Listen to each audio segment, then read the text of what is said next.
ಕೆಲವ್ದನ್ನ ಮತ್ತೆ ನಾವೇ ಬಯಸಿದ್ರು ಮಾಡಕ್ಕಾಗಲ್ಲ ಅಂತಾರಲ್ಲ. ಐ ಥಿಂಕ್ ಇದು ಒನ್ ಸಚ್ ಸಿನಿಮಾ ಎಕ್ಸಾಕ್ಟ್ಲಿ. ಅನ್ಸುತ್ತೆ. ನನಗೆ ಚಂದ್ರ ನಾನೇ ಇವಾಗ ತಿರ್ಗಾ ಹೋಗಿ ಮಾಡು ಅಂತ ಹೇಳಿದ್ರು ತುಂಬಾ ಕಷ್ಟ.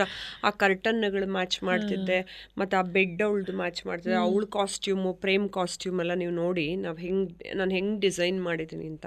ನಾನೇ ಹೋಗಿ ಅಲ್ಲಿ ಶಿವಾಜಿನಗರಿಂದ ತೊಗೊಂಬರ್ತಿದ್ದೆ, ಯಾಕೆಂದರೆ ಕಾಸ್ಟು ಜಾಸ್ತಿ ಆಗಬಾರ್ದು, ನೋಡೋಕ್ಕೂ ಚೆನ್ನಾಗಿ ಕಾಣಬೇಕು ಕರೆಕ್ಟ್ ಅಂತ.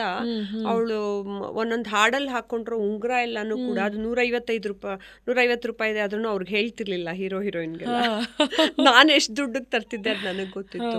ಸೊ ಆಮೇಲೆ ಇಲ್ಲ, it is matching with this ಅಂತ, ಅದೇ ಹಾಕ್ಕೋಬೇಕು ನೀನು ಹಿಂಗೆ ಅಂದಾಗೆಲ್ಲ ಅಂತಂದಾಗ ಆ ಥರ ಒಂದೊಂದು ಮ್ಯಾಚ್ ಮಾಡಿದ್ದೀನಿ ನಾನು.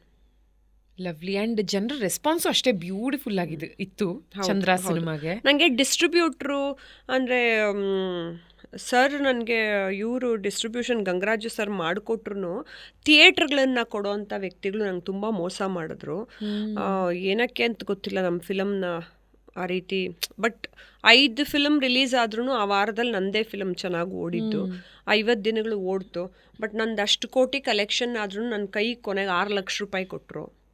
ಬಟ್ ನಾನು ಆಲ್ರೆಡಿ ಅದನ್ನ ಸನ್ ಟಿ ವಿ, ಉದಯ ಟಿ ವಿಗೆ ಸೇಲ್ ಮಾಡಿಬಿಟ್ಟಿದ್ರಿಂದ ವಿ ವರ್ ಸೇಫ್. ಸೊ ನಮ್ಮ ದುಡ್ಡು ನಮಗೆಲ್ಲ ಬಂದ್ಬಿಟ್ಟಿತ್ತು ಮುಂಚೆನೆ. And which is that one best ಅಥವಾ ಅನ್ಫರ್ಗೆಟಬಲ್ ಕಾಂಪ್ಲಿಮೆಂಟ್ ಈ ಸಿನಿಮಾಗೆ ಬಂದಂಥದ್ದು ಯಾರಿಂದ ಬಂತು?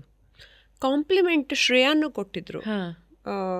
ನನ್ನ ಜೀವನದ ಬೆಸ್ಟ್ 3 ಸಿನಿಮಾಗಳಲ್ಲಿ ಒಂದು ಶಿವಾಜಿ, ಮನಮ್ಮು, ಚಂದ್ರ ಅಂತ ಅವರು ಕೊಟ್ಟಿದ್ರು.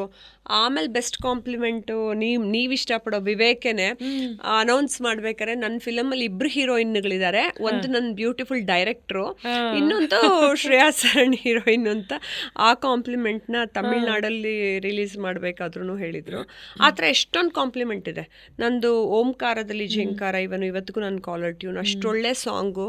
ನನ್ನ ಫಿಲಮ್ಗಳಲ್ಲಿ ನಾನು ಆ್ಯಸ್ ಅ ಕ್ಲಾಸಿಕಲ್ ಡ್ಯಾನ್ಸರ್, ನನ್ನ ಫಿಲಮ್ಗಳಲ್ಲಿ ಕ್ಲಾಸಿಕಲ್ ಸಾಂಗ್ ಇರಲೇಬೇಕು ಅಂತ ನಾನು ಆಸೆ ಪಟ್ಟು ಸಂಗೀತ ಪ್ರಾಧಾನ್ಯತೆ ಕೊಟ್ಟು ಅದಕ್ಕೆ ಓಂಕಾರದಲ್ಲಿ ಝೇಂಕಾರ ಮಾಡಿಸಿದ್ದು.